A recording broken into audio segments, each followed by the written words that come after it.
I am Ibrahim Traoré, and today I'm pulling off your masks. Listen up, because I'm only going to say this once. My name is Ibrahim Traoré, President of Burkina Faso, and I'm here to tell you something that's been burning in my heart and in the hearts of millions across Africa. We are done staying silent. We are done bowing down. We are done letting foreign powers treat our continent like their playground. A few days ago, a message surfaced, words purportedly from Benjamin Netanyahu, the Prime Minister of Israel, warning African leaders to stay in line or face consequences. Whether he actually said it or not, I don't care. The message was loud and clear. Some still believe they can threaten us, scare us, and control us. Well, I've got a message of my own, and I'm speaking it loud and clear, not just to Netanyahu, but to anyone who thinks Africa is theirs to bully. We are not your colony. We are not your pawns. We are sovereign, and we will fight for our freedom with everything we've got. Let me take you back to that moment in Ouagadougou, our capital. I stood before cameras, journalists, and my people. The room was packed, tension thick in the air.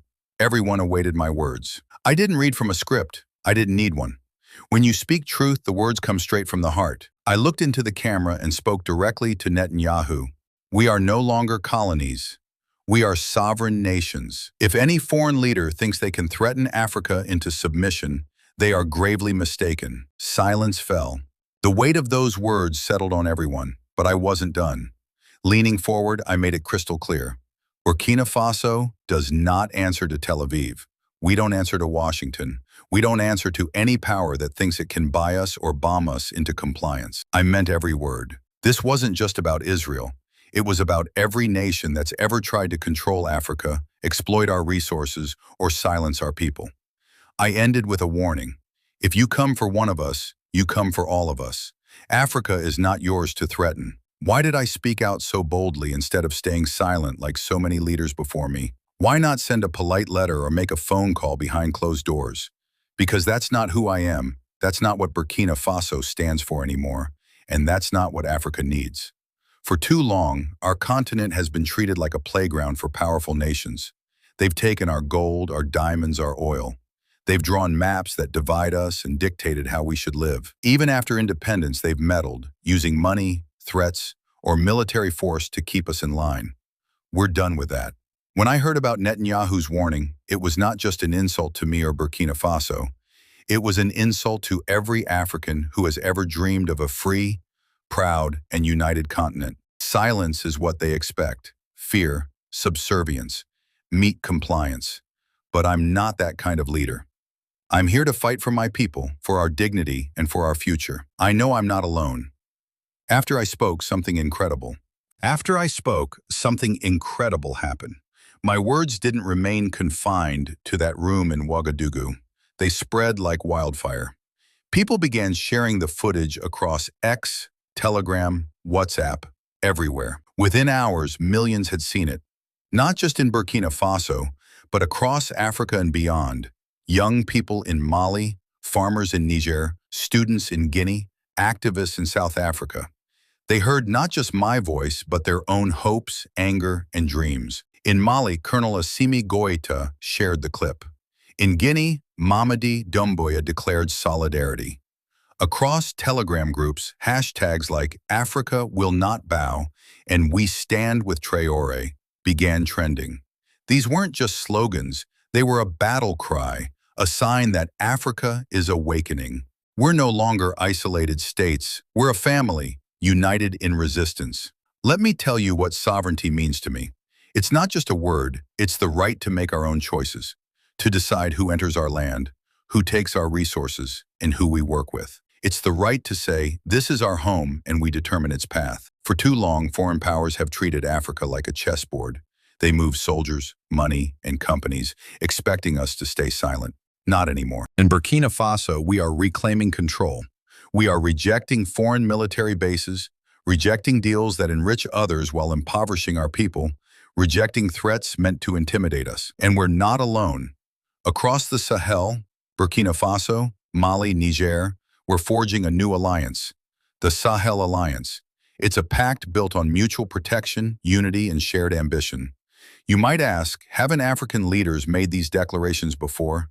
Yes, but this moment feels different. Why? Because the world is changing, and Africa is changing too. For decades, we were told to wait, to follow rules set by others. But now we're creating our own rules. France once maintained a tight grip, military bases, economic control, influence that mimicked ownership. But we challenged them. Mali did, Niger did, Burkina Faso did, and we're not stopping there. When I spoke against Netanyahu, I wasn't just denouncing one leader, I was speaking to every country that has ever looked at Africa as a resource mine, a target for manipulation, or a subject to intimidate. This was a message to those who think they can control us with sanctions, bombs, or fiery speeches. I was letting them know, Africa is rising and we're no longer afraid. My speech wasn't reckless, it was necessary. It reminded the world that we're not here just to survive, we're here to thrive, to build, to lead. Interestingly, Israel's government remains silent. No rebuttal, no statement. That silence speaks louder than any words. It suggests they weren't ready for someone like me to stand up and call them out. They're used to leaders who stay quiet, who play nice and don't rock the boat. But I'm not here to play nice. I'm here to speak truth, no matter how uncomfortable it might make some. Western media barely covered the story. They want to keep Africa portrayed as weak, divided, and dependent. But we're rewriting that narrative. Every share of my speech, every trending hashtag, every African leader who stands with me, we're reshaping how the world sees our continent. We're showing them who we truly are. I didn't set out to become a symbol. I'm just a man from Burkina Faso, fighting for my people. But when I read the messages coming in from youth, elders, mothers, fathers across Africa, I realized this movement is bigger than me. People call me a voice for the continent, a symbol of defiance. They see me standing up to a powerful world leader, and it gives them hope. It reminds them that we don't have to live in fear. I'm not doing this for fame or attention. I'm doing it because I believe in Africa. I believe in our strength, our history, our future. I believe in the dreams of our freedom-fighting ancestors and in the potential of our young people who are ready to build a new Africa, one where we don't beg for crumbs, but sit at the table as equals. Let me tell you about the Sahel Alliance. This is where the future starts. Burkina Faso, Mali, Niger, we are forging partnership, not just as neighbors, but as brothers.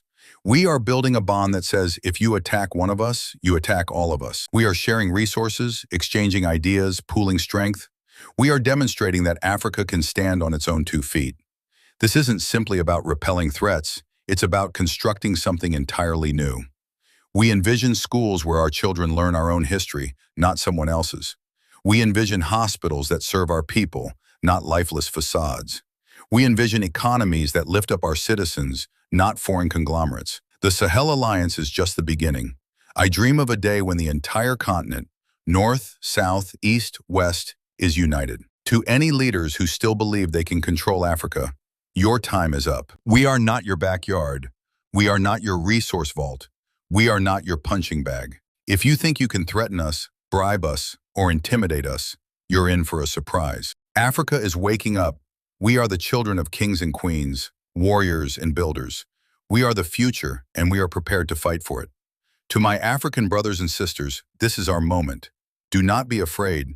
Do not be told we cannot achieve this. Share this message. Stand up in your communities. Demand your rights. Support leaders who fight for you, not for foreign interests. Together we can forge an Africa that is strong, proud, and free. Some may say my words were too bold or too risky. They might claim I'm starting a fight we can't win. To them I say, silence is the greater risk. Allowing others to trample us, that is the true danger. I spoke up because I believe in my people. I believe in our right to live freely, to shape our destiny, and to determine our future. If that makes some uncomfortable, so be it.